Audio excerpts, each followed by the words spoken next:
உங்கள் சம்பளத்தை ஏற்றிடுவீங்களா அப்படின்லாம் கேட்டாங்க ஃபஸ்ட்டு. கண்டிப்பாக முதல் கண்டிஷன் சம்பளம் ஏறாது, அதே சம்பளம் தான். முதல் நாள் கலெக்ஷன் என்ன உங்கள் எல்லாருக்கும் தெரியுமா? இந்த படம் முதல் டே வியாழக்கிழமை போட்டப்போ இதோட முதல் கலெக்ஷன் என்னென்ன என்னாச்சுண்ணே சொல்லுங்கள். 2 ரூபா வருமா, 2.5 ரூபா வருமா?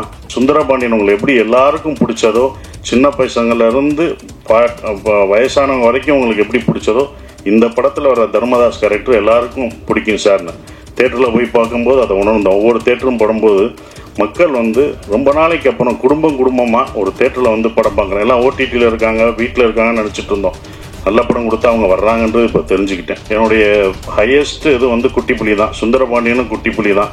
அந்த குட்டிப்புலியும் சுந்தரபாண்டியனும் ஹையஸ்ட் கலெக்ஷனை இந்த டூரிஸ்ட் ஃபேமிலி அடிச்சிருக்கு. அது ரொம்ப சந்தோஷமாக இருக்குது. எனக்கு பல ஆண்டுகளுக்கு அப்புறம் இவ்வளோ பெரிய வெற்றி கிடச்சிருக்கு. அதுதான் இவ்வளோ பெரிய வெற்றி கிடச்சிருக்கு. புது இயக்குநர்களுக்கு சான்ஸ் கொடுக்கலாம். இனிமேல் எல்லாம் புது இயக்குநர்கள், தோல்வி அடைஞ்ச இயக்குநர்களுக்கு நம்பிக்கை கொடுத்துருக்கு. இந்த படம் நம்பிக்கை தான் கொடுத்து. இன்னொன்று, நம்ம தோல்வியை ஒத்துக்கணும். நான் தோல்வி அடைஞ்சிருக்கேன். என் தோல்வியை ஒவ்வொரு தடவையும் நான் ஒத்துக்கிட்டேன். நடிகர்கள்ட்ட உண்மையை சொல்லுங்க, எவ்வளோ ஓடி இருக்குன்னு சொல்லுங்க. ஏன் மறைக்காதீங்க. எவ்வளோ ஓடி இருக்குன்னு சொன்னாதான் யாரும் சம்பளம் ஏற்ற மாட்டாங்க, யாரும் எதுவும் பண்ண மாட்டாங்க, உண்மையாக இருப்பாங்க. முதல் நாள் இந்த படத்தோட கலெக்ஷன் 2 அப்படின்னா என்னோட மொத்த படம் ஒரு படம் 2 தான் கலெக்ட் ஆயிருக்கு. அதை நான் தெரிஞ்சுக்கிட்டேன். எல்லோருக்கும் வணக்கம். பிரசன் மீடியாவுக்கு ரொம்ப நன்றி. அந்த வெற்றி விழான்றதை விட உங்களுக்கு எல்லாருக்கும், மக்களுக்கும், பிரசன் மீடியாவுக்கும் சொல்கிற நன்றி விழா தான். நாங்கள் எல்லாரும் உங்களுக்கு நன்றி சொல்கிற விழாவாக தான் அதை பார்க்குறேன்.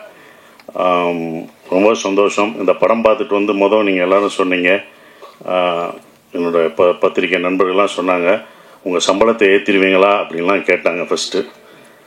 கண்டிப்பாக முதல் கண்டிஷன் சம்பளம் ஏறாது, அதே சம்பளம் தான். அதை உறுதியளிக்கிறேன்.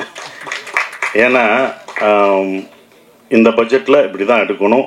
சம்பளம் ஒவ்வொருத்தவங்க சம்பளம் ஏற்றும் போது அடுத்த இது பண்ணும்போது அந்த பட்ஜெட் ரொம்ப ஜாஸ்தியாகும். இதை விட உங்களுக்கு தெரியும், மார்க்கெட்டில் ரொம்ப கம்மியாகும் அப்படின்ற ஒரு விஷயங்கள்லாம் தெரியும் சம்பளத்தில் ஏற்றலை. இன்னும் ரொம்ப சந்தோஷம் என்னென்னா, எனக்கு பல ஆண்டுகளுக்கு அப்புறம் இவ்வளோ பெரிய வெற்றி கிடச்சிருக்கு. அதுதான் இவ்வளோ பெரிய வெற்றி கிடச்சிருக்கு, பெரிய வெற்றி. இது என்னோட வெற்றியாக நான் நினைக்கல. இந்த படம் வெற்றியை ஒரு சசிகுமார் ஜெயிச்சுட்டான், $1 மில்லியன் ஜெயிச்சிருச்சு அப்படின்னு நினைக்காதீங்க. புது இயக்குநர்களுக்கு சான்ஸ் கொடுக்கலாம். இனிமேல் எல்லாம் புது இயக்குநர்கள், தோல்வி அடைஞ்ச இயக்குநர்களுக்கு நம்பிக்கை கொடுத்துருக்கு. இந்த படம் நம்பிக்கை தான் கொடுத்து. நாங்களாம் உங்களுக்கு நம்பிக்கை தான் கொடுத்துருக்கோம். பொறுமையாக காத்துக்கிட்டு அதுக்கான இதில் இருந்தால் கண்டிப்பாக நமக்கு வெற்றி கிடைக்கும். இன்னொன்று, நம்ம தோல்வியை ஒத்துக்கணும். நான் தோல்வி அடைஞ்சிருக்கேன். என் தோல்வியை ஒவ்வொரு தடவையும் நான் ஒத்துக்கிட்டேன்.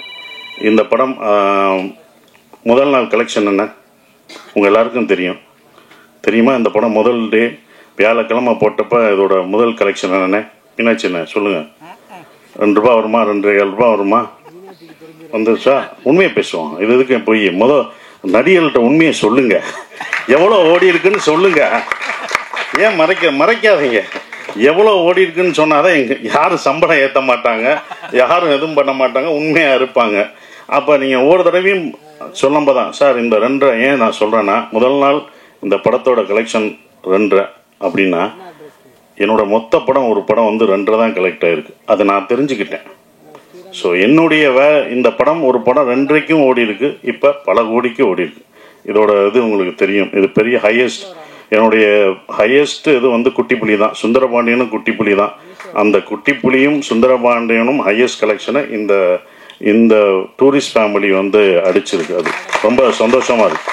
அப்போ ஒரு நம்பிக்கை கொடுக்குறத நான் இதை ஏன் இவ்வளோ தூரம் சொல்கிறேன்னா, இனி வரும் நம்மளுக்கு நம்பிக்கை என்றைக்கும் விடாமுயற்சியோட விட்டு கொடுக்கக்கூடாது. அந்த நம்பிக்கை கொடுக்குறதா ஒரு 5 பேருக்கு நம்பிக்கை கொடுத்தா எனக்கு சந்தோஷமாக இருக்கும்னு நான் நினைக்கிறேன். அந்த பொறுமையும் இதுதான். ஏன்னா இது படம் ஆரம்பிக்கும் போதே யுவராஜ் தான் ரொம்ப கான்ஃபிடென்ட்டாக இருந்தார். எங்கள் ப்ரொடியூசர் சொன்னார், சார் உங்களுடைய இது என்ன ஞாபகம் இருக்குமான்னு தெரில,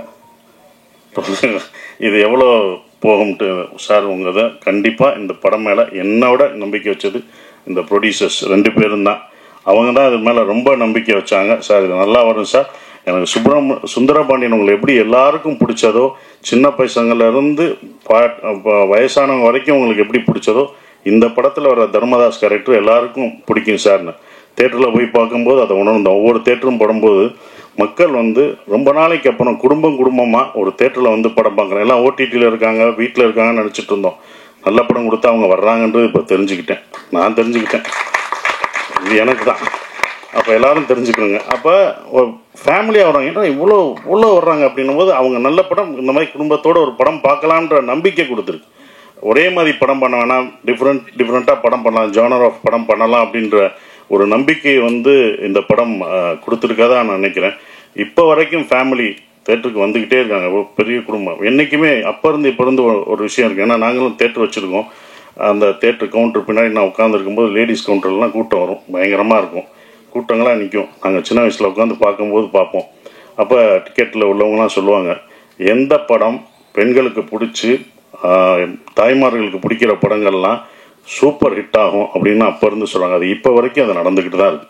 அதனால தாய்மார்களின் பேராதவருடன் அப்படின்னு ஒன்று போஸ்ட் அடிப்பாங்க. ஸோ அவங்களுக்கு பிடிச்சிச்சுன்னு வச்சுக்கோங்களேன், ஃபேமிலியாக வருவாங்க. 5 பேர் வர மாட்டாங்க, ஒரு குடும்பமே வரும். ஒரு குடும்பத்துக்கு பிடிச்சிச்சுன்னா வரும், ஒரு பசங்களுக்கு படம் பிடிச்சிச்சுன்னா அவ்வளோ பேர் வரும். ஸோ அப்படி இந்த படத்தை இவ்வளோ அழகாக ரீச் பண்ணி கொண்டு போன இந்த கம்பெனிக்கு நான் என்னுடைய வாழ்த்துக்களை தெரிவிச்சுக்கிறேன். அப்புறம் அபி எங்களுடைய டைரக்டர், நான் இவ்வளோ நல்லா நடிச்சிருக்கேன் அப்படின்னு சொன்னது அப்படி காரணம், முக்கியமான காரணம் நல்லா நடிச்சிருக்கேன்னா என்னோடய பாடி லாங்குவேஜ் எல்லாம் மாறி இருக்குன்னா அது அபி தான், டைரக்டருக்கு தான் போயிடுச்சு. ஒவ்வொரு விஷயம் பார்த்து தான் சொல்லுவேன், இது எப்படி பண்ணுவேன் அப்படின்றது. அந்த கையை வச்சுன்னு சொல்லுவேன். நமக்கு பொண்ணு இருக்கோ அது அவரோடது தான், இன்னொரு தடவை பொண்ணு அதை நல்லா பண்ணிடுறேன், இன்னொரு தடவை நமக்கு பொண்ணு இருக்கோ அப்படின்னு இப்போ எல்லாம் சொல்லும்போது அது அபியோட ஸ்டைலை தான் நான் பிடிச்சேன். ஸோ அபி, தேங்க்யூ. இப்படி ஒரு நல்ல படத்தை எனக்கு கொடுத்ததுக்கு நான் நன்றி சொல்லணும். நீங்கள் எனக்கு நன்றி சொல்லிட்டீங்க, நான் உனக்கு நன்றி சொல்லணும். ஏன்னா ஒரு ஸ்கிரிப்ட் எழுதுறதுக்கு வயசு முக்கியம் இல்லை, அதை நிரூபிச்சுட்ட. நீ எல்லாருக்கும் ஒரு ரோல் மாடலாக இருக்க. நீ உன்னுடைய அடுத்த படம் தான் ரொம்ப கஷ்டமானதாக இருக்கும். ஏன்னா முதல் படம் சுப்பிரமணியம் முடிச்சு 2வது படம் என்ன பண்ணணும்னு நமக்கு தெரியாது. அந்த அனுபவத்தை சொன்னேன் கேர்ஃபுல்லாக. அதையும் முதல் படமாக என்னென்ன முதல் படத்தில் என்ன எதிர்பார்த்தவங்களோ அதை கொடுத்துரு. நம்ம புதுசாக போகணுன்னு அது பண்ண முடியாது. ஸோ உன்னுடைய அடுத்த படம் உனக்கு இதை விட ஒரு பெரிய நடிகர் உனக்கு வரலாம், இன்னும் பெரிய நடிகர்கள் உனக்கு வருவாங்க, பெரிய ப்ரொடக்ஷன் வரும், பெரிய காசு வரும். ஆனால் கரெக்டான படத்தை மட்டும் எடுத்துரு, அதுதான் ஒன்று. கரெக்டான படத்தை மட்டும் எடுத்துரு. ஏன்னா இன்னும் எல்லா கண்களும் உன் மேலே தான் வாட்ச் பண்ணுவாங்க. அடுத்து உனக்கு ரொம்ப இதுக்கு பொறுமையாக நல்ல ஸ்கிரிப்ட் பண்ணி ஜெயிச்சிரு. உன் அடுத்த வெற்றிக்காக நாங்கள் இன்னும் மாவலோடு காத்துக்கிட்டு இருக்கோம். அது நீங்கள் ஜெயிக்கணும் அப்படின்ற ஒரு விஷயம். சிம்ரன் மேடம் ரொம்ப சந்தோஷம். உங்கள் படங்கள்லாம் அவ்வளோ ரசித்து பார்த்தோம். சிம்ரன் வல்லையான்னு நாங்கள் அடுத்த நான் வெற்றி விழாவில் கூப்பிட்டு வரேன்னு சொன்னேன். அதே படம் வெற்றியும் அடைஞ்சது. உங்களை கூப்பிட்டு வந்துட்டேன், ரொம்ப சந்தோஷம். நீங்களாக தான் வந்துட்டீங்க, கூப்பிட்டு வந்துட்டேன்னோம்னா கூப்பிட்டு வர போகிறாங்க. நீங்களாக வந்துட்டீங்க, அது எங்களுக்கு சந்தோஷம். ஆனால் அப்போ அது ரொம்ப சந்தோஷம் மேடம். அவங்களோட ஒர்க் பண்ணது எனக்கு ரொம்ப சந்தோஷமான ஒரு தருணமாக இருந்தது. நம்ம இப்போ வந்தது பெண்ணா வானவில் தானான்னு பூமியிலே பூ பறிக்கும் தேவதானான்னு தேட்டரில் பார்த்துருப்போம். துள்ளாத மனம் துள்ளில் அவங்கள அப்படி வச்சு பார்த்துருப்போம். அவங்க நம்ம செட்டுக்கு வர்றதே எங்களுக்கு எப்படி இருக்குன்னு பார்த்துக்குவோங்க, அந்த மாதிரி தான். ஸோ அவ்வளோ அந்த சீனியாரிட்டி அதெல்லாம் எதுவுமே கிடையாது. அவங்க அவ்வளோ அழகாக பர்ஃபார்மன்ஸ், அவங்கள அவ்வளோ பர்ஃபார்மன்ஸ் படம் பார்த்துருக்கோம். வாலியாக இருக்கட்டும் சரி, பஞ்சதந்திரமாக இருக்கட்டும், அவ்வளோ பர்ஃபார்மரான ஒருத்தவங்க.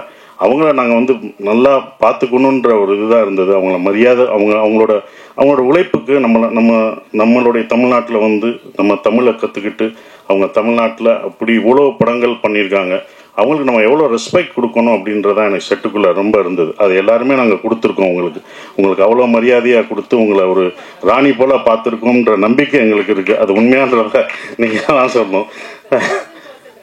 Thank you madam. அதுதான் அப்படி. ஆனால் அவங்கள அவ்வளோ பார்த்துக்கிட்டோம் நாங்கள் எல்லாருமே, யூனிட் எல்லாமே பார்த்துக்கிட்டது எல்லாமே. Thank you madam. உங்களோட ஒர்க் பண்ணதுக்கு எனக்கு ரொம்ப சந்தோஷம்.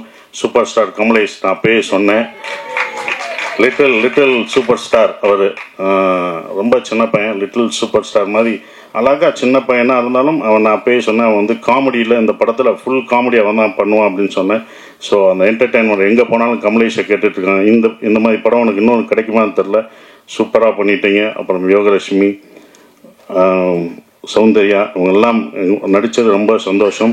ஸ்ரீஜாமா வரல, அவங்க பொண்ணு வந்திருக்காங்க, அவங்களுக்கும் என்னுடைய வாழ்த்துக்களை தெரிவிச்சுக்கிறேன். பாஸ்கர் சார், குமரவேல் சார், எல்லாருமே பக்ஸ் எல்லாம் பிரமாதமாக நடிச்சிருந்தாங்க. எல்லா கேரக்டரும் இருந்தது. எல்லாம் என்கிட்ட கேட்கும்போது வந்து ஒரே ஒரு கேள்வி தான் கேட்டாங்க, எப்படி சார் நீங்கள் ஹீரோ நடிக்கிறீங்க, இத்தனை பேர் இவ்வளோ கேரக்டர் நடிக்க விடுறீங்க, இவ்வளோ பேர் நல்லா நடிச்சிருக்காங்க, இவ்வளோ பேருக்கு ஸ்பேஸ் தர்றீங்க அப்படின்னாங்க. முதல் காரணம் நான் டைரக்டராக இருந்தேன், அதனால் அது டைரக்டர் பாயிண்ட் ஆஃப் வியூவில் பார்த்தேன். நான் ஒரு நடிகராக இருந்தால் கொடுத்துருப்பேனான்னு தெரில. ரெண்டாவது பாயிண்ட்டு, இந்த கதையில் வந்து தர்மதாஸ் அம்மாவாக இருந்தான். அந்த அம்மா தான் எல்லாருக்கும் சோறு ஊட்டி விடுற மாதிரி, இந்தா நீ சாப்பிடு நீ சாப்பிடு நீ சாப்பிடுன்னு எல்லாருக்கும் கொடுத்துட்டு கடைசி நான் சாப்பிட்டுக்கிட்டேன். அதனால தான் எனக்கு அவங்க சாப்பிட்டது போக எனக்கு அது கடைசி எனக்கு பேர் கிடைச்சது. அது இவங்கெல்லாம் அதெல்லாம் தூண் மாதிரி பிடிச்சி நின்னாங்க. ஸோ அவங்க எல்லாருக்கும் நன்றியை தெரிவிச்சுக்கிறேன். இந்த படம் எனக்கு வந்து கொடுத்தது வந்தது சந்தோஷ், திங்க் மியூசிக் சந்தோஷம், சரவணம் இரா சரவணம்னு சொன்னாங்க. ஸோ அதுக்கு அவருக்கு சந்தோஷத்துக்கு நான் நன்றியை தெரிவிச்சுக்கிறேன். ஒவ்வொரு விஷயத்துக்கும் அவங்க வருவாங்க. எங்களோட சுப்பிரமணிய படத்துலேருந்து ட்ராவல் பண்ணுறாரு. ஸோ இப்படி ஒரு படத்தை கொடுத்து தேங்க்யூ சந்தோஷ். அப்புறம் எடிட்டர் எல்லாருக்கும் என்னோடய காஸ்டியூம் நல்லா பண்ணமா, அந்த தர்மதாஸ் காஸ்டியூம் நல்லா இருந்துச்சு.